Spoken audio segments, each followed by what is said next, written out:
Voilà, donc la première feuille arrive. Donc si tu veux aller voir.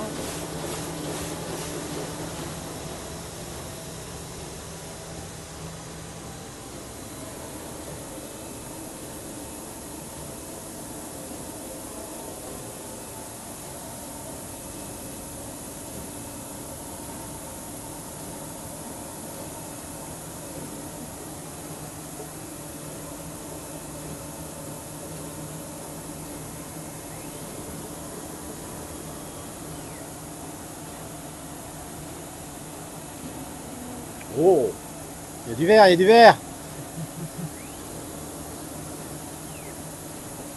Changer les plaques, il prépare les plaques d'impression pour le futur.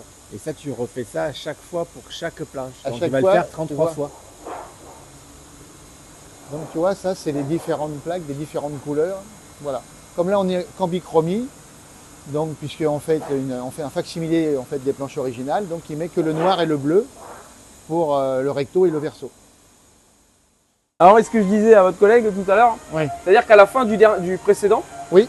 quand elle a terminé le job, Ouais, elle a mis la quantité job demandée, de phase, ouais. il y a une vingtaine de feuilles en plus Oui. qui permet de décharger l'ancrage, D'accord. la batterie d'ancrage, Ok. pour que quand on réancre derrière, la ça nouvelle. soit pas trop chargé. Ouais. Donc soit à peu près dans les normes, D'accord. dans les densités qu'on a demandées. Ok. Et après ça, bon, elle nettoie les blanchers, Ouais. elle cale les plaques, les D'accord. nouvelles du prochain job. Entre temps, elle a déjà tout fait, hein. Elle a déjà envoyé les courbes là-bas. Ok. Dans la machine. Et elle a commencé à pré-ancrer Ok. la batterie Par d'ancrage rapport au nouveau job. au nouveau job. Voilà, de D'accord. manière à ce que justement, après quand on a commencé à ancrer le blancher, Oui. on se retrouve avec une densité proche de la vérité Ok. pour qu'on n'ait pas de problème de densité trop haute ou trop basse. Ça marche. Et là, normalement, quand elle aura fini, elle va commencer à pré-ancrer le blancher Ouais. et m'envoyer un jet de 50 feuilles pour commencer à voir où on en est au niveau C'est du ça. calage de l'ancrage et du calage des 4 couleurs. À quoi sert le blanchet très exactement? Alors, le blanchet, c'est une partie qui permet d'imprimer en pression avec un autre cylindre, D'accord. qu'on appelle un cylindre de contre-pression. Ouais. Et en fait, le principe d'impression qu'on dit indirect, Oui. c'est-à-dire qu'on part d'une forme imprimante, c'est-à-dire les plaques, comme vous avez là, Ouais. qui elle transmet sur le blanchet, Ok, on va Et- sur le blanchet. voilà, Et c'est le blanchet qui va mettre sur la feuille, sur la feuille. par pression avec le troisième cylindre qu'on dit contre-pression, pour D'accord. imprimer la feuille. Donc la feuille de papier ne va pas directement sur le cylindre où il y a la plaque. Voilà, c'est ça. D'accord. Ok. Contrairement à tout ce qui est platine avec les lettrines en plomb, Oui, qui elle par Avant, contre, ça allait direct. c'est du direct. Voilà. ça marche. C'est ce qu'on appelle les procédés directs et indirects. Ok. Et l'Heidelberg, c'était comme ça aussi.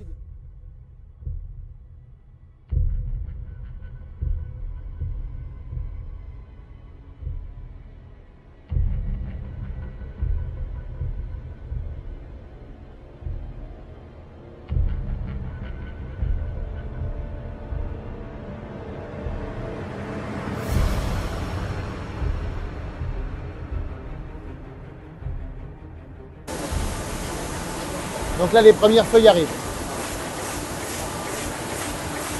Et le 50, c'est aléatoire ou c'est vous qui rentrez Non, dans c'est le nous. nombre? Voilà, on a deux programmes. Ouais, Après, on peut choisir. d'accord. On peut demander 25. Ça démarre à 25, on peut pas en dessous. Ouais. Jusqu'à. Ouais. Voilà. Généralement, 50 feuilles au démarrage, ça suffit. On peut aller jusqu'à 100 feuilles de plus quand D'accord. vraiment l'ancrage est difficile à avoir. Ah oui.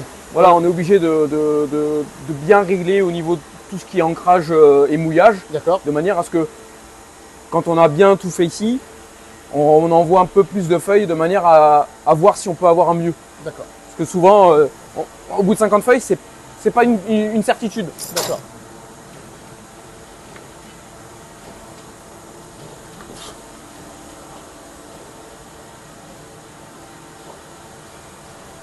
Alors, premier réflexe, garder le recto verso. Oui, pour voir si on est bien. Voilà. Ils sont calés l'un au-dessus de Recto l'autre. verso, là on n'est pas D'accord. trop mal, mais comme elle va d'abord aller voir les mires Ouais. de calage, D'accord. une fois qu'elle les a lus, s'il y a une correction à faire, il se peut que des fois ça se Ça, remette. ça décale. Donc du coup on n'y touche pas. Il est bon. Et donc là, c'est quoi? C'est un scanner? Ah, c'est ce qu'on appelle un densitomètre. Un cytomètre, il va balayer toute la ligne de couleur en haut. Voilà, il va faire ça.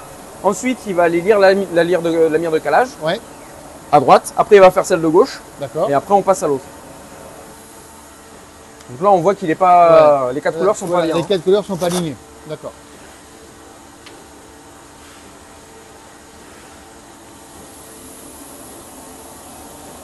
Donc même procédé de l'autre côté. Pareil. La première, c'était les 4 premiers blocs ou les 4 derniers blocs? Les 4 derniers. 4 derniers. Elle commence d'abord par la dernière presse, D'accord. c'est-à-dire ce qui apparaît quand Ok. on retire la Ouais, feuille. quand on le tire. Et D'accord. après, les 4 premiers groupes. Donc ça, c'est mieux. Ah oui. C'est pas encore tout à fait ça, mais c'est beaucoup mieux.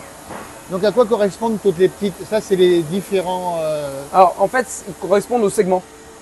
C'est-à-dire que dans un encrier, ouais. avant Il y c'était a juste, plein de petites cellules. voilà, avant c'était juste une lame avec des vis qu'on faisait à la main. Ouais, Maintenant c'est beaucoup plus sophistiqué. ouais. C'est des petits moteurs Ouais. avec des lames segmentées Pareil, ouais.